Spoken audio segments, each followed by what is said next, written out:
Welcome to More Business, More Life podcast. And today our special guest is Noah St. John. And I want to tell you, thanks for being here, Noah. I want to tell you that this is going to be an amazing discussion because, Noah grew up in a very poor family and has able now to been able to generate over $2.7 billion. And that's income for himself and all of his clients. This is a cumulative thing, but it's really, really big. And it's also comes from a person that in his 20s was deciding to take his own life. So we have this special moment that didn't happen, thankfully, and now we're there. But we know in 2020 that this is going through a lot of people's minds, and we want to express that, hey, there are tough times, but then what do we do about it? And we're going to go into detail in what Noah has done. So let's jump into this podcast.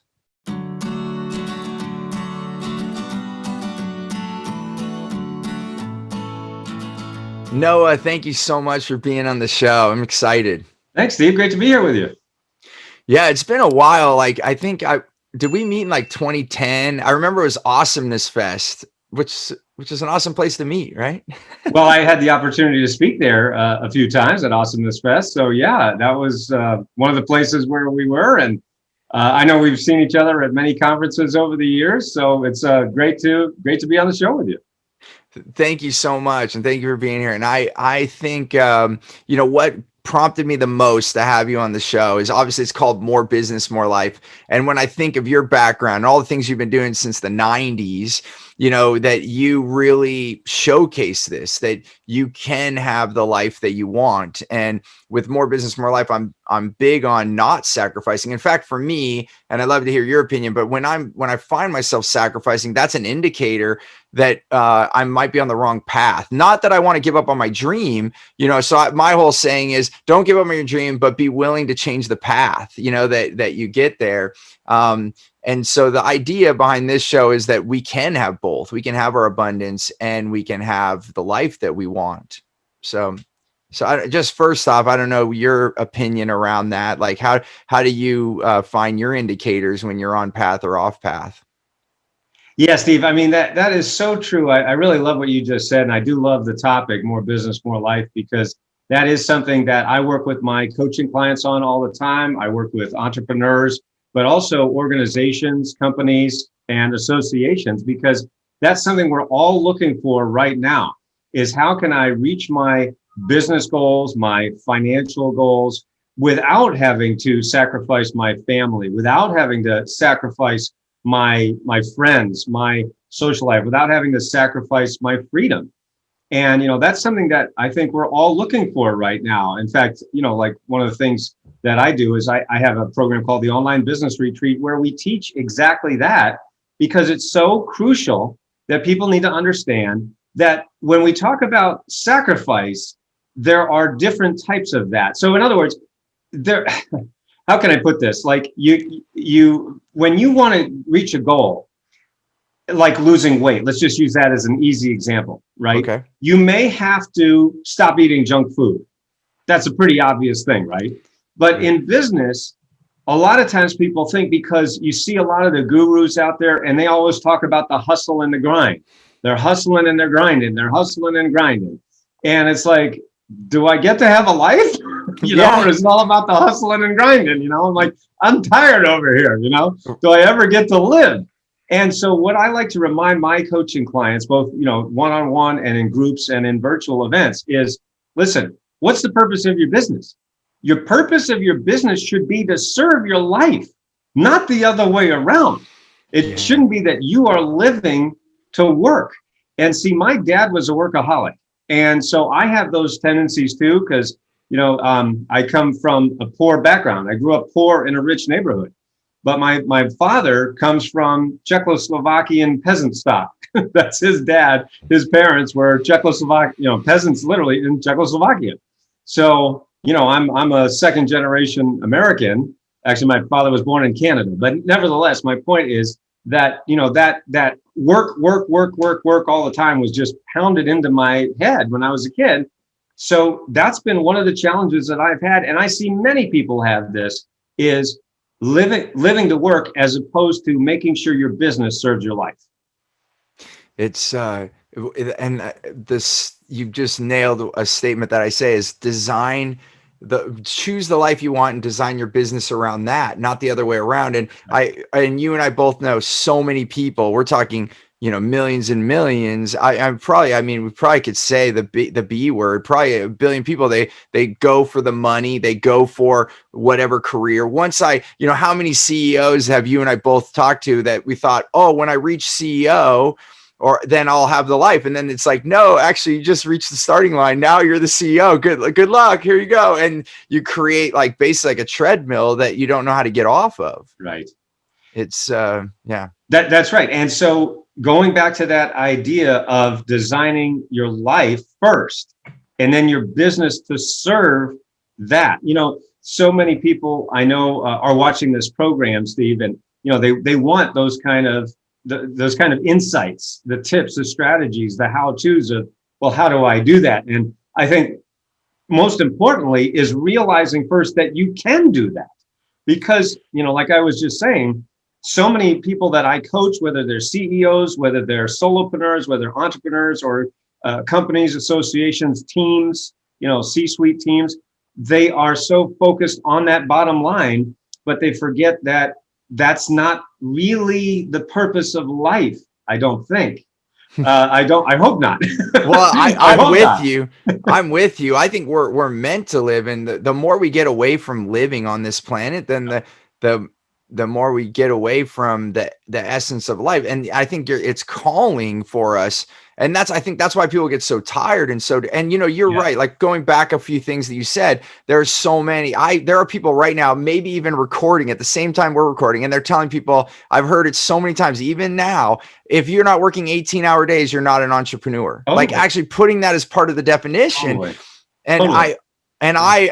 I'm, no wonder we connected so much, because my background, we're Italian immigrants, and with very little, Southern Italians, very poor, came and started a life here in America. And I was following the same pattern.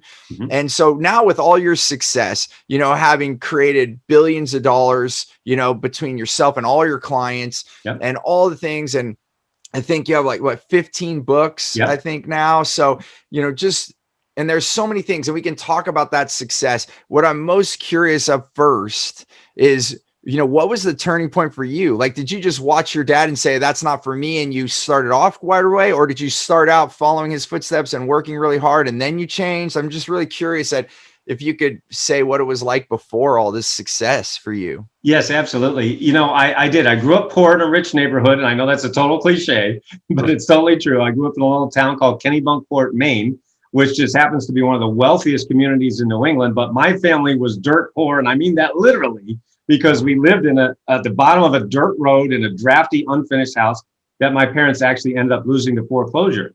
So, you hear these stories all the time of speakers, they get on stage or, they get on these programs, and they say, well, we were poor, but we were happy. We didn't know we were poor. Well, in my family, Steve, we freaking knew we were poor, because my mother reminded us every day that we were poor and miserable. So no, it wasn't happy, it sucked.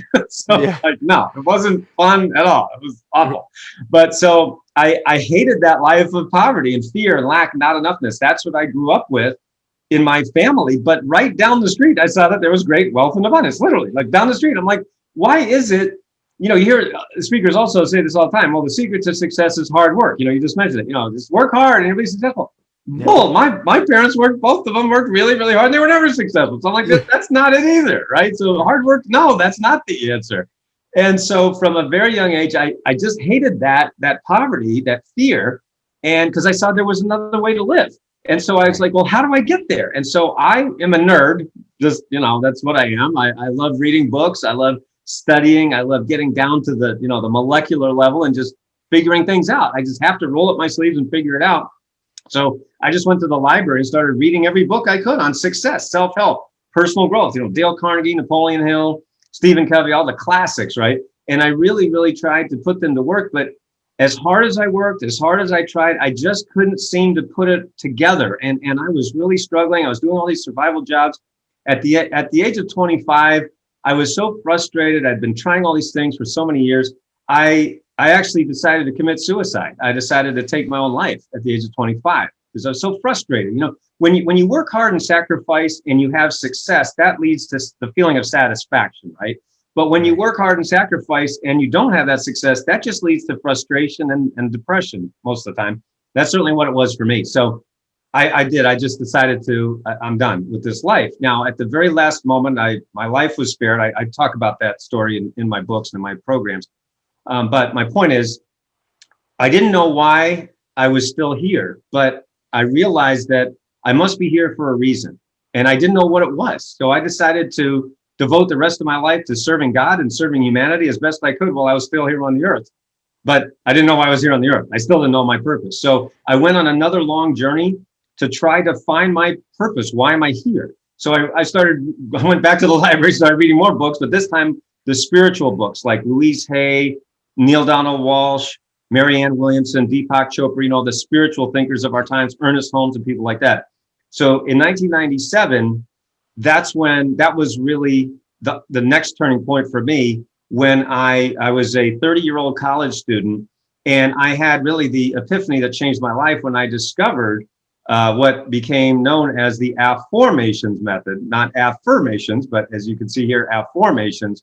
And many years later, one of my books was published by Hay House called The Book of AFFORMATIONS. I'm sure you're familiar with Hay House publishers. I was definitely going to bring this up because I think it's so amazing what you came up with. So that really was the turning point there for me of this is why I'm here on the earth. So just to finish the thought, I started my company, successclinic.com, in my college dorm room with $800 to my name and a book on HTML. I had no idea what I was doing. I had no background in sales, marketing, online business. That didn't even really exist. I mean, I literally by accident created one of the very first personal and business growth websites on the internet, successclinic.com. And we're still around. We're still here over 2 decades later. And what's so funny is, I just I'm like, I have this message that I want to get out to the world, but I don't know how to do that. Right. So I just, I put up a website, which was, like the ugliest website you've ever seen, back in the 90s. I'm sure you remember. Oh my gosh. But having a website, right? If you had a website in the 90s, that was something. So it didn't matter how it looked. That's it was right. Like, wow, you have a website? Yeah, I know. Remember the oh my gosh. So do I. So do I. And the pictures were like that big, and forget video. You could never have a video, right? So no way. Yeah. Anyway, so I mean, it's so funny because, I'd go to these marketing meetings or, networking meetings and like conferences and stuff like that, try to learn how the heck do I do this? And I would be the youngest guy in the room. Well, now I'm the old guy. Now I'm one of the OGs, right? So I'm like, man, I kind of like being the younger guy better. I like being the youngest guy in the room better. But oh well, at least I'm still here, right? Yeah, yeah. We'll have to find new rooms. They're probably out there. Some old guys will invite us. Hey, let's get some gray hairs in there. All right. Yeah. But anyway, Steven, just to finish the thought, I mean, it's really been a very iterative process. It's been a very organic process.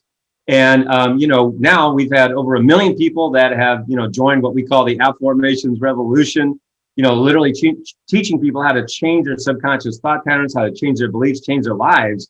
And as you mentioned, we've helped our clients add over $2.7 billion as a result of my methods, meaning we've helped people add 6 figures, 7 figures, and yes, even 8 figures, using my methods. And it's just been incredible to see the transformations that have happened with people. And I love, reading stories and getting those posts on social media of people who've changed their lives as a result of using my methods. So it's really been a pretty amazing journey. It's so beautiful and so thankful that you chose to stay on this planet and look at how many people you've affected. And normally it's interesting. I kind of let these shows go where they go, but just knowing how much anxiety, stress, depression is happening right now as we record this in 2020.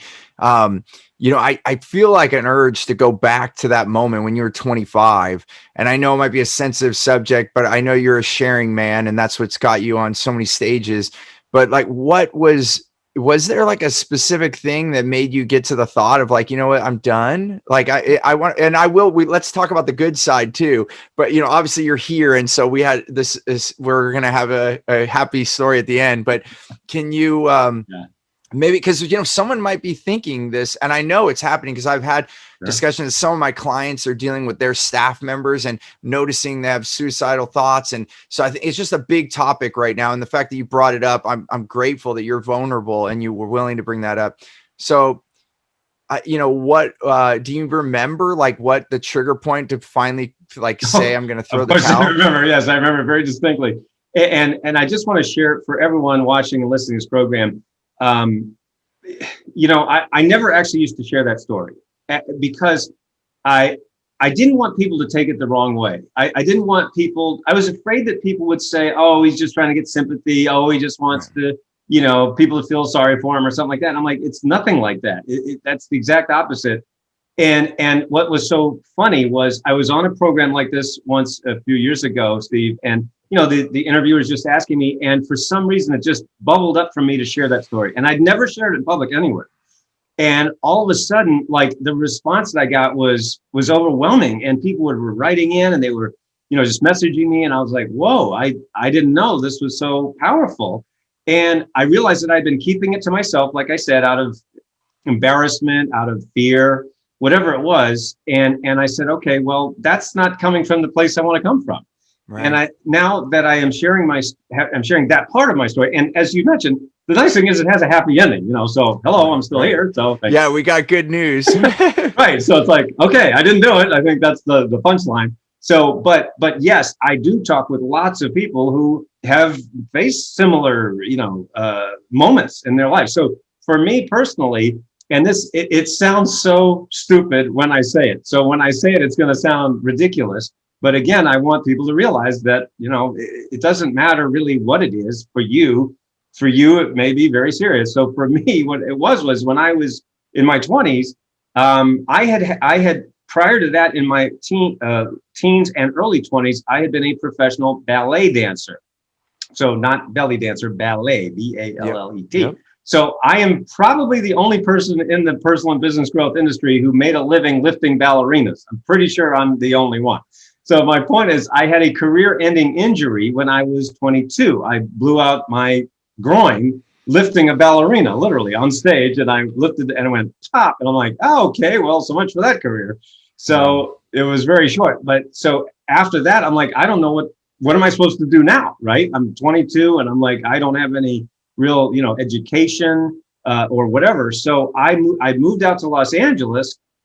From New England. I drove across the country to LA to become a movie star because I figured, well, if I can't dance, at least I can act, because that doesn't take any talent. I mean, just look at the people on screen, right? Right. Yeah. For everyone who's an actor, please don't get mad at me. I'm kidding, of course, but you get my point, right? I'm like, oh, come on, anybody can do it. No, not realizing that actually it's really hard. So my point is, I went out there and Hollywood was underwhelmed by my performance. Let's just put it that way. Okay. So I wasn't getting any work. And there was this one specific job that I was up for, and I was like perfect for the part. It involved like singing and dancing and entertaining. And I could still do a little bit, move around a little bit. Of course. And so I was like perfect. And then so I nailed the audition. The producer loved me. I'm like, yeah, I got this. And then I got a call a couple of days later, and they said, well, we decided to go another way. And I'm like, why do you never go my way? But that was it. When I heard that, I just said, I'm done. That was the moment that I said, I'm done, and I'm out of here. And that was the moment that I said, I'm going to take my own life. Thank goodness I didn't have a gun or anything like that. I didn't have a weapon of any kind.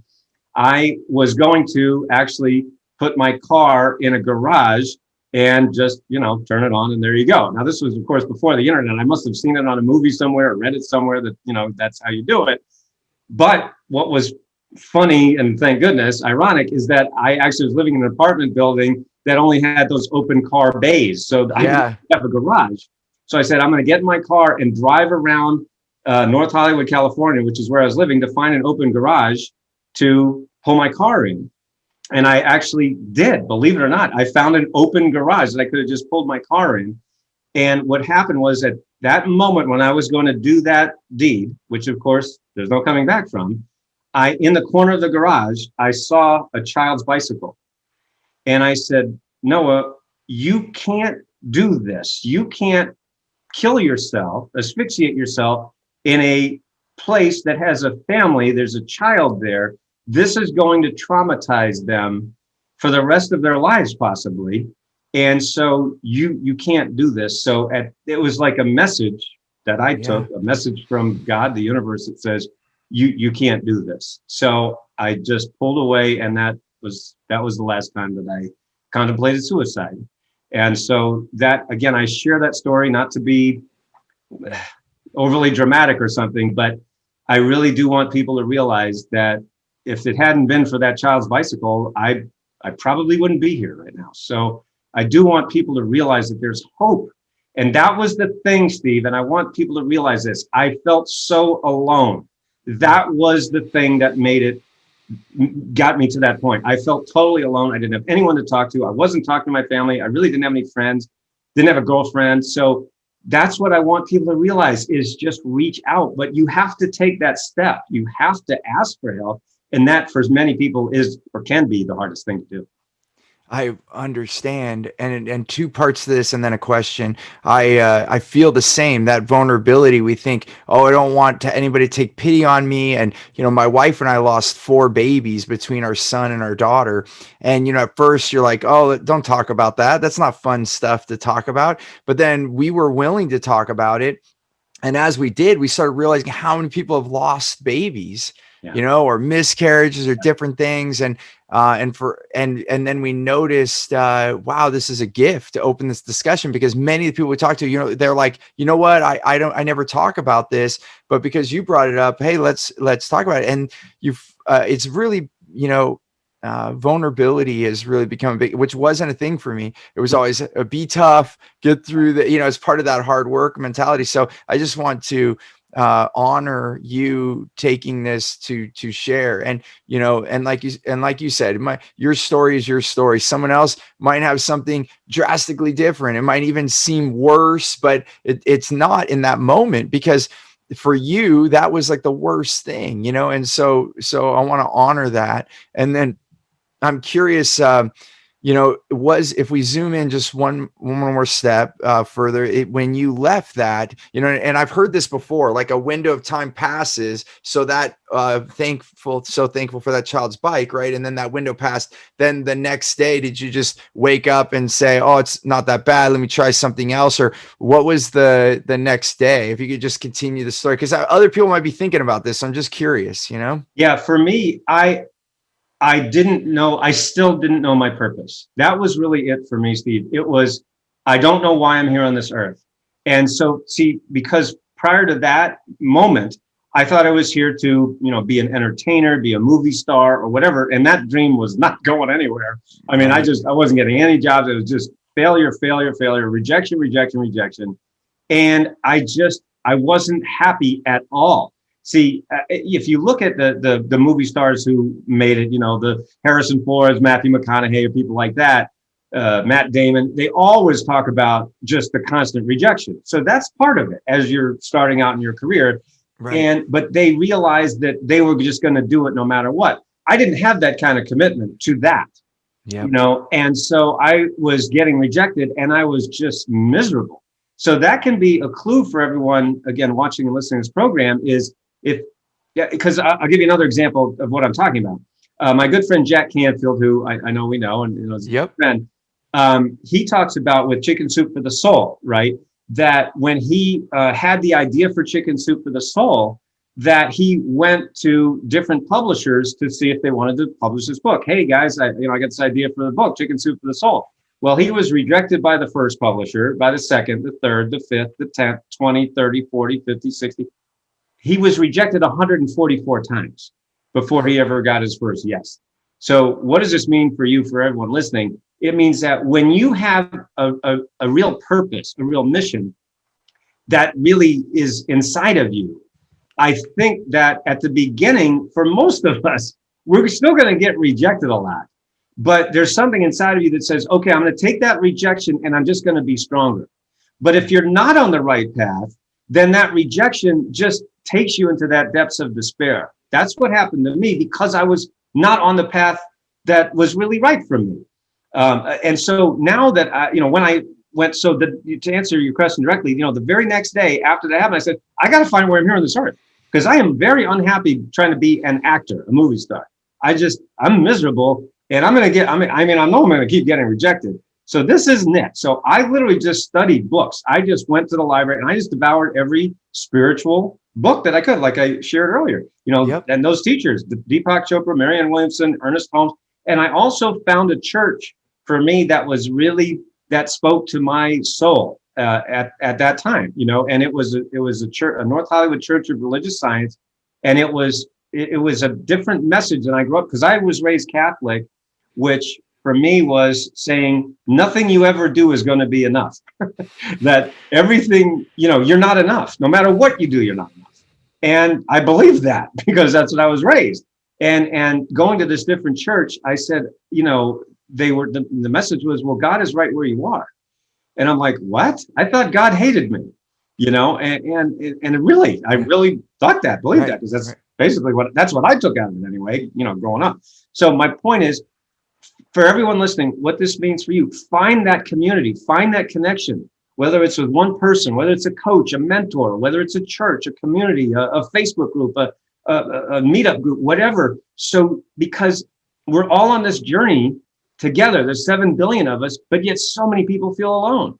And it just doesn't have to be that way, but you've got to reach out. So for me, that's what it was, finding that community. It was a church for me. And that was what got me out of that. And studying those spiritual teachers, that really was what put me on the path that I'm on now. And just to finish that to make this other point is, I faced a ton of rejection in this industry. I mean, tons of rejection. There's plenty of, I still get rejected.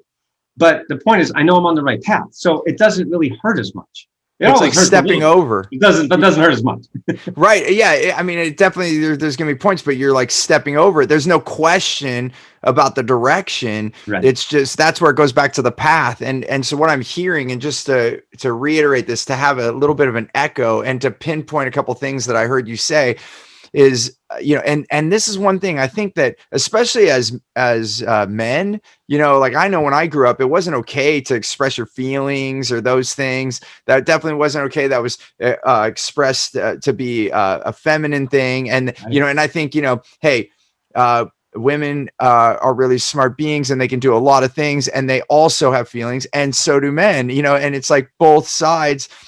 And so what I look at with what you're saying is just noticing our feelings. And I think I went through a similar period, obviously totally different story, and I won't go into it right now, but just the idea of noticing your feelings. And I think that's what, both men and women on this planet, we forsake that. It's like our nerve endings. I often say, it's like if you put your hand towards a hot fire, it's going to pull away. And then here you are on the wrong path. Life is throwing a fire in your face, and it's like burning you. You're like, and I always say life kind of nudges you, it'll tap you. And then when you don't listen, it finally slaps you, right? It's like the universe is telling you this stuff. And I think it's with that uncomfort. And that's why for one of our company core values is fun. If we're not enjoying what we're doing, it's an indicator that we're sacrificing. And then why are we sacrificing? Like what, go into that whole thing, like you just expressed, what is your purpose? And when you find that, then there's an unstoppable feeling no matter what comes in your life. And so I think that's why I wanted to echo this. I think it's so important. If we take, there's many things to take away from the story, the couple stories you've told so far. And the one I'm hearing loud and clear is, notice your feelings. If you're miserable, that's probably the world telling you, hey, there's another way for you, Yeah.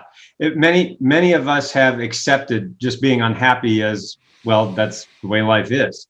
And I did for years and years. It's okay to be unhappy, and that's life, because you look around and, let's be honest, most people are pretty unhappy, Right. But then I was like, wait a minute, do I want to be normal?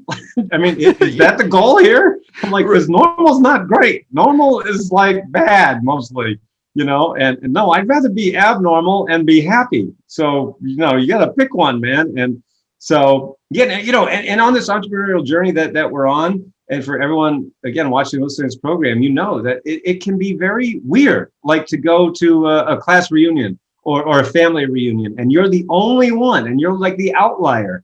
And it can be really weird because, if you don't have a 9-to-5 job, then it can just be, you don't quite fit in. So I will just want to say again, you do fit in, but maybe not over there. Maybe you need to find that community, whether it's that meetup group, that Facebook group, that coaching club, or whatever it might be.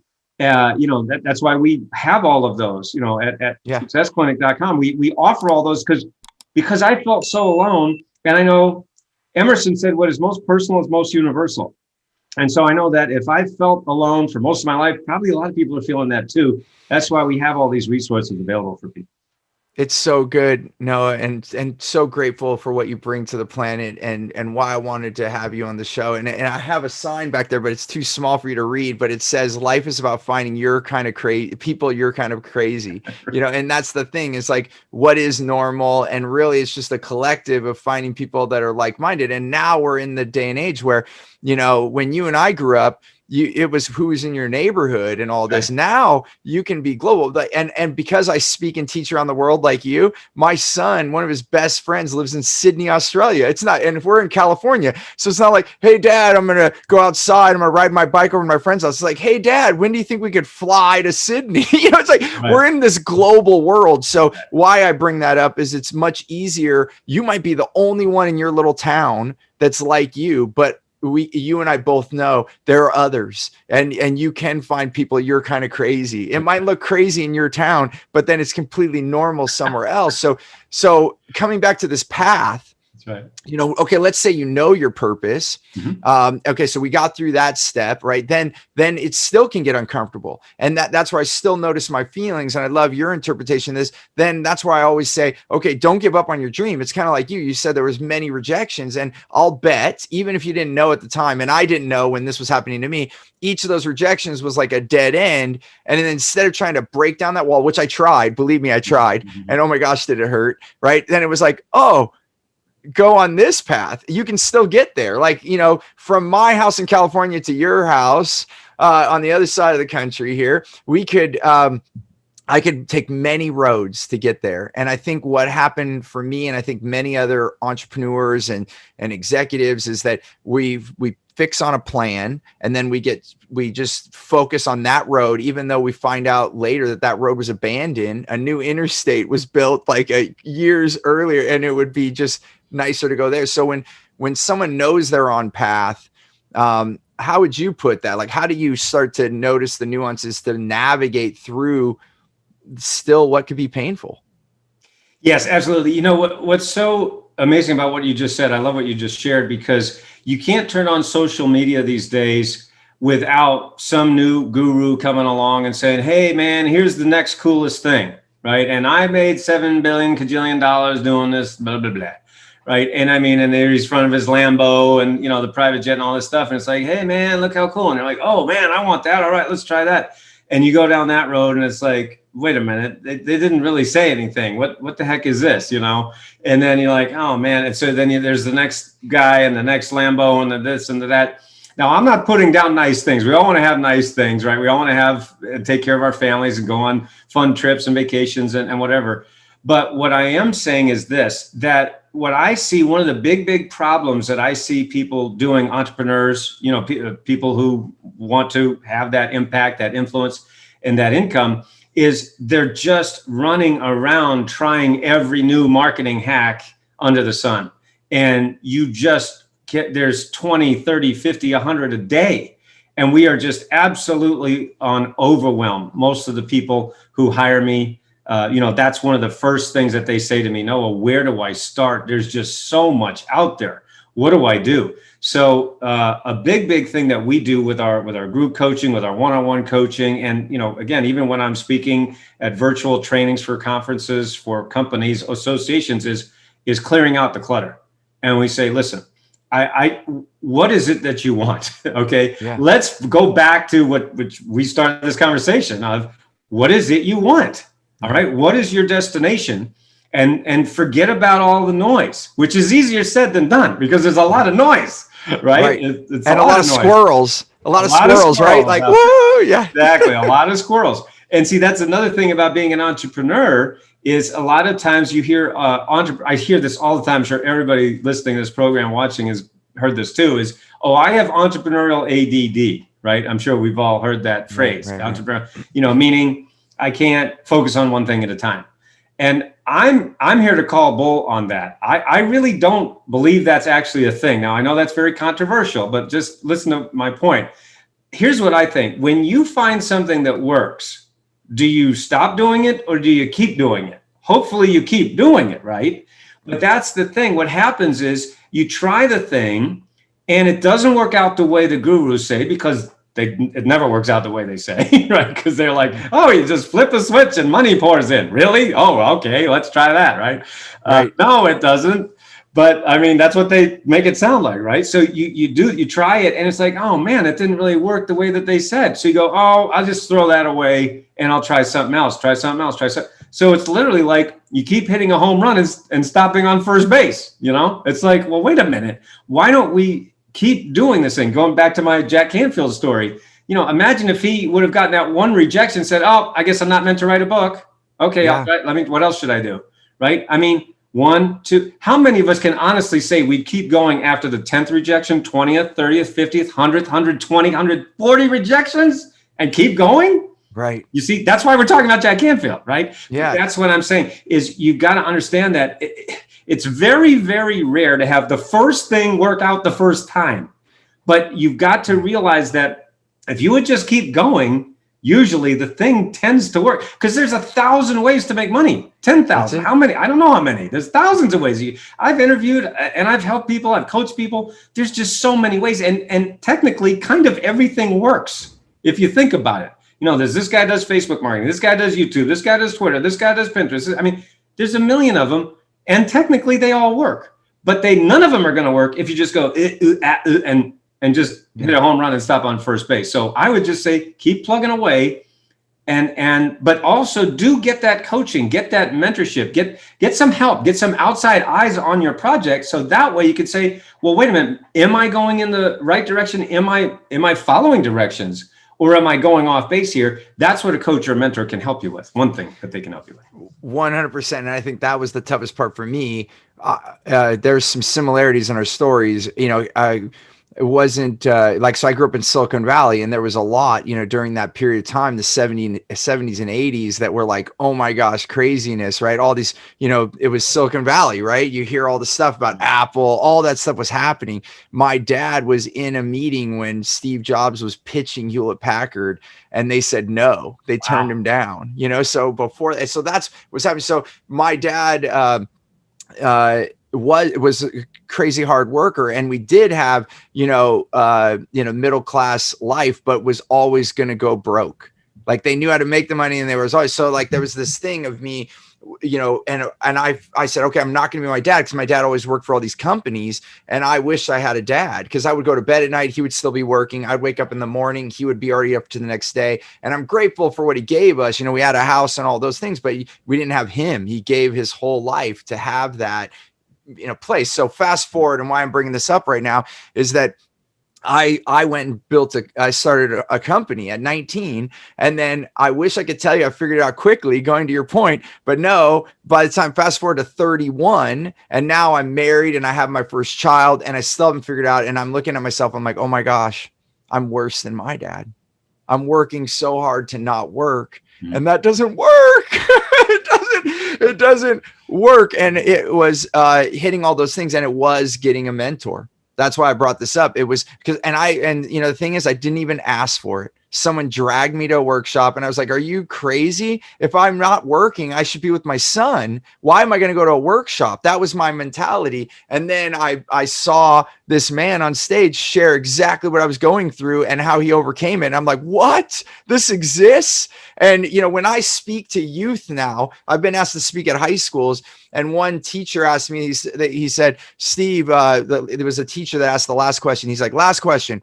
If you could say 2 words to your high school self, what would you say? And I said, get mentors. And I was like, oh my gosh, did I just say that? I had to like cover my mouth. I'm like, but that's it. Get mentors. If I would have known that at 19, but you know, I know I was meant to go through that. Noah, as you know, there are things we were meant to go through, and it gave me the contrast. Because at 19, if I would have figured it out, I'd probably be like, what's your problem? It's really easy, right? So I had to, you know, notice the yin and the yang, right? And it's and so to your point, it's it's I love where we come so far, like, okay, know your purpose, because if you don't, then Yep. life is going to be miserable. And then even when you get on that path, then knowing that there are many paths to get there, and when it hurts, don't stay on that road. I don't know if you would want to add something to that, like, as I'm kind of just getting I love to boil to these essence, and it is core. You like your one other thing, and then I'll let you answer. We have so many things that have quick fix, and especially in the United States of America, people want to take the pill of this or that. But what we're talking about right now is fundamental. It's like Napoleon Hill's Think and Grow Rich. And that book, you brought it up, it changed my life, because when I finally read that book, it was like, oh my gosh, you get to choose. Because what was that book? A story after story of adversity. And then the folks who chose not to let that be their life. Yeah, absolutely. I mean, that is, of course, a classic. And Dale Carnegie, How to Win Friends and Influence People. I think everyone should read the classics. They're classics for a reason. Right. Ask and it is given, As a Man Thinketh, all of 7 Habits of Highly Effective People.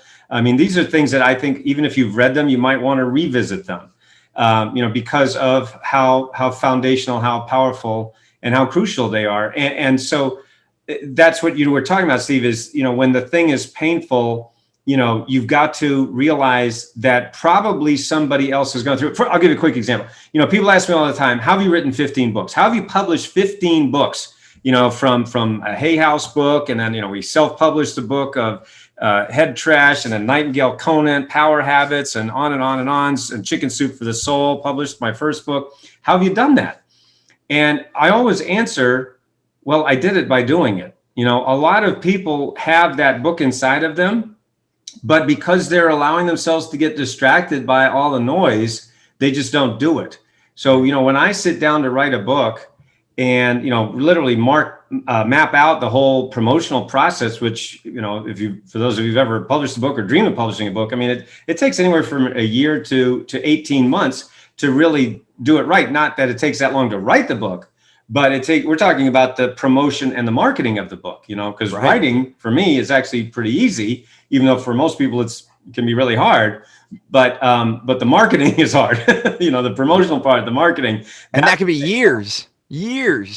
Yeah. The marketing. Yeah. Well, exactly. And really it's ongoing. And that's one of the great things about having a book. Let me just talk on that for a second, is that it lasts forever. So like, for example, when you have let's say you have a movie, and a movie comes out, and you see all the commercials for the movie, right? And then once it's out, you don't see those commercials anymore, because it's like, it's not new anymore. Well, but look at the classics that I just talked about, Think and Grow Rich, How to Win Friends and Influence People, 7 Habits of Highly Effective People. These are still selling tens of thousands of copies year after year after year. Why?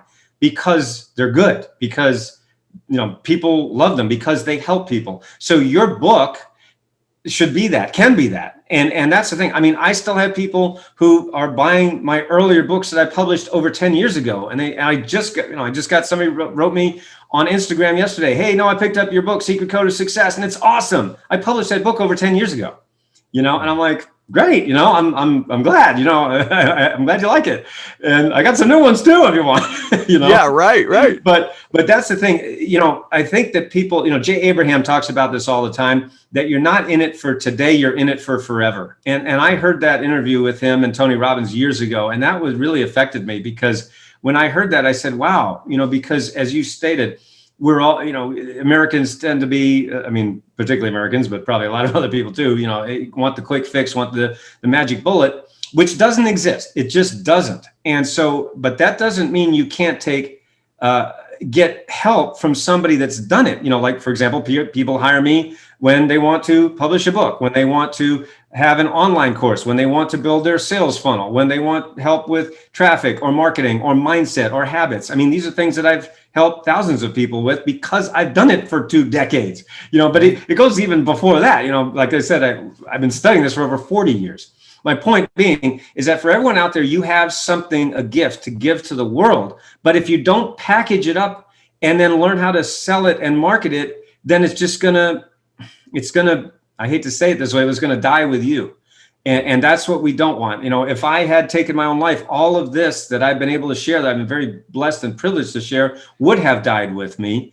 And And so I'm glad I'm here too. I mean, I feel very, very happy and grateful that I didn't take my own life back then. But I also want people to realize that in order to get that music out of you, that the stories, the books, the online courses, the programs, the coaching, you will have to do things that are different. We all know the definition of insanity. Keep doing the same thing and hoping for a different result. So for those people who are open to a new way, again, I just want to reiterate that help is available. Reach out. You've got to, it's there, but you've got to take that step and allow yourself to take advantage of it, because it is there, and it's there for you to get better, to have better results in your life, your business, your relationships, your health. All of that is available.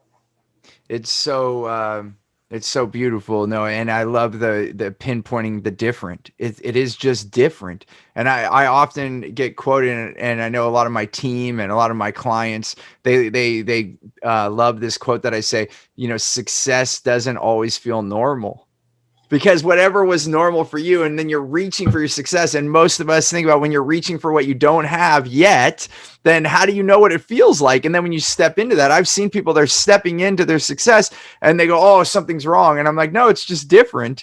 So I love that you highlighted that. And I guess, as you found your purpose and you started driving forward, how do you best notice, for those listeners, and we're getting close to winding up. We still have a few more minutes here, but I'm just curious, what are the indicators for you? Like now, because now that you've been doing this so long, how do you notice when you're on path or off path? What's your quickest way to indicate that for yourself?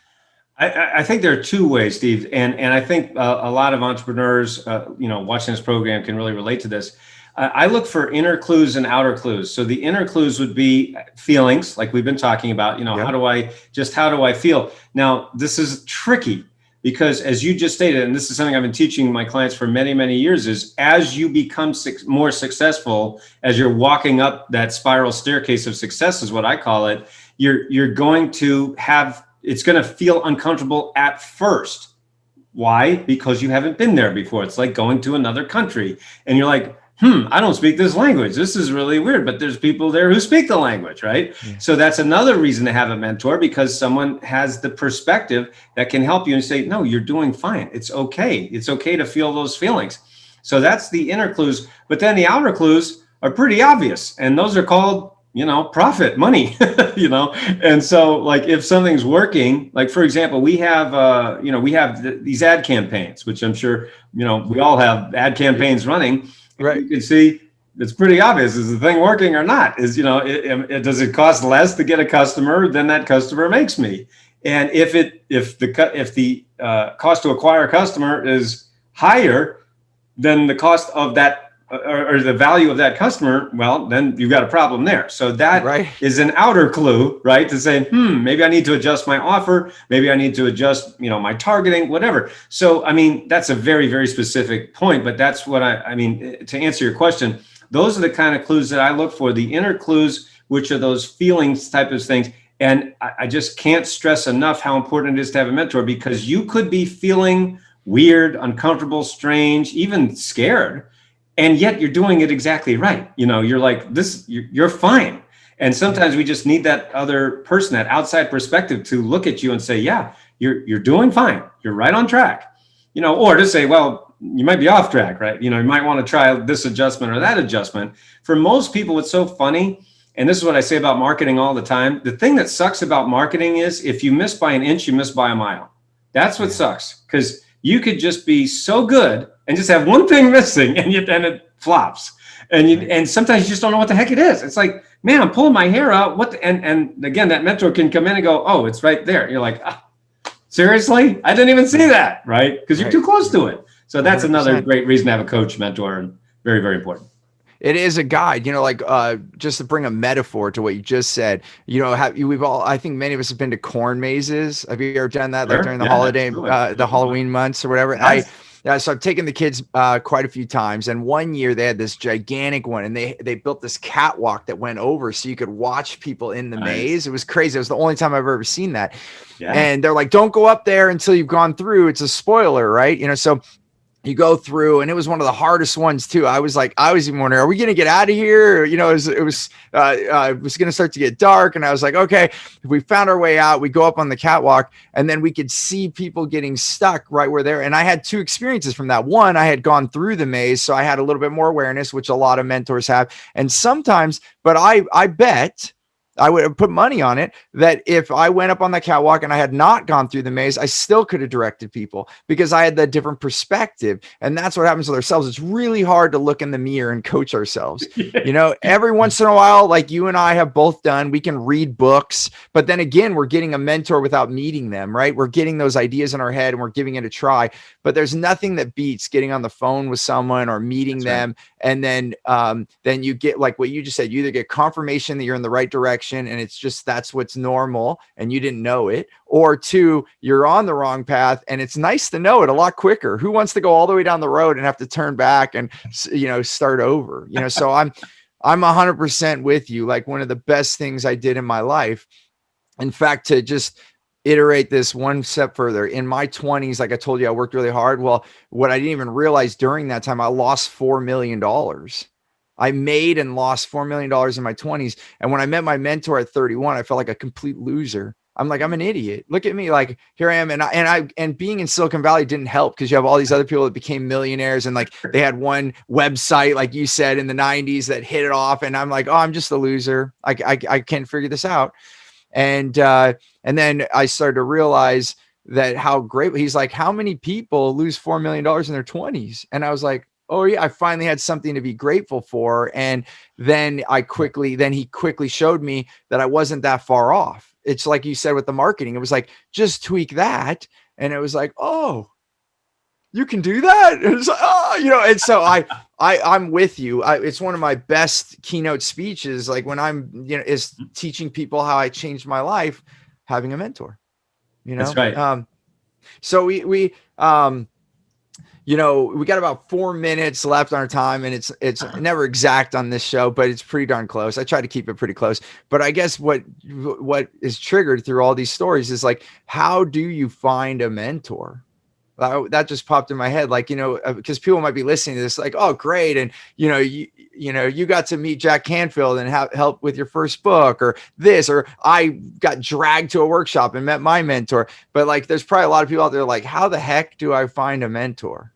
Well, let me give you a quick example of how that works. I was speaking at an event in Los Angeles for about 1,000 entrepreneurs. I had just finished speaking. I was walking off the stage, and a man came up to me from the audience, and he practically grabbed me by the shoulders. He said, Noah, I want you to be my coach. You are the coach I've been looking for. Now, I didn't know this man from Adam. Ironically, his name was Adam. No way. Okay, well, what's going on? He said, Noah, I'm totally stuck. I'm only making $4 million a year. Of course, I had to laugh, right? I mean, like 4 million a year, that doesn't sound too bad, right? I said that to him. I said, that doesn't sound like a problem. He said, no, Noah, I'm the CEO of this company, and we grew to 4 million in revenues really fast, but we have been stuck. We've been plateaued for the last 4 years, and we haven't grown at all. And he said, as soon as I heard you speak about, the inner game and head trash and foot on the brake, everything you just said, he said, something inside me said, this is the coach I've been looking for. So he literally hired me on the spot. I worked with him for about 1.5 to 2 years. In that time frame, his company went from being stuck at 4 million for the previous 4 years to over $20 million in sales. Now, how did I do that? By doing everything that we've been talking about in this program, going into the inner game, the outer game, looking at his habits, his mindset, but also the marketing, the positioning, everything. And that was what it had enabled him to literally get out of his own way. So what does this mean for everyone listening? It means that, you can meet your mentor online. There are virtual conferences right now going on. Like we have a virtual conference called onlinebusinessretreat.com, where I teach you in 2 days how to master your inner game and outer game of success. So we talk about habits and mindset, and then we also talk about marketing and sales. So, there's really not many places where you can get both, but that's just one example. You can find them anywhere. You can go to Facebook groups, meetup groups. It doesn't necessarily have to be in person right now. Of course, a lot of things are virtual, but what's wrong with that? You can have a coach who is on the other side of the world. I coach a lot of people in Australia, in Germany, in Europe, the UK, as well as the US and Canada. My point being, the help is available. That's where you can find frankly, worst case, just do a Google search. find a mentor in marketing, find a mentor in mindset, in habits, in growing my business, whatever it might be. That might be a great place to start. And of course, listen to programs like this. Absolutely. So it's just continue seeking. It goes back to what you started this show with, Yes. reading as many books as you could. And that's where I'm at now. Like when I first read books, I would think that they were so far out of reach. But now when I read a book, I'm like, I'm going to call this person. This is brilliant. I want to meet this person. And then you know what? And no matter who you are listening to this right now, they're probably available, because look at people like you and me, Noah. We've learned so much in our life. And then when people call and say, hey, I'd like you to help me with that, what do you and I mostly say? Yes. Sure. And we have different ways.